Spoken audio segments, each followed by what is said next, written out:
Hi there, I'm Alex Kerr from Blackwell Global, coming to you with today's daily market update. Leading news stories from Friday night was the Australian retail sales data, which came out at a disappointing 0.1%. This was a very big disappointment for the Australian market, as it has expected a big boost over the Christmas period. However, it still shows the domestic market is still lacking, and this should be a worry for the Reserve Bank of Australia, which may indeed look to cut rates to further bolster its economy as it falters heavily in the current environment. Moving across to China, and this will weigh more heavily on Australia again. Their CPI year-on-year data was out at 1.5%. This is within expectations.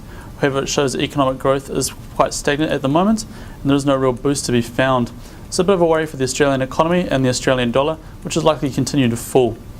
And looking across at the UK economy, and the pound manufacturing production was out at 0.7% month on month. This is a positive result for the UK economy. And furthermore, for the UK economy, it looks likely that we will see interest rate rises if this economic environment continues and we see strong results. And finally, looking at unemployment data in Canada and the US, Canadian unemployment rate lifted to 6.6%, which is a disappointing result. And the Canadian economy is struggling with these recent falls in oil prices, and it's likely we may see further struggles in the future. And finally, looking at the US market, and then non-farm payroll came in at 252k.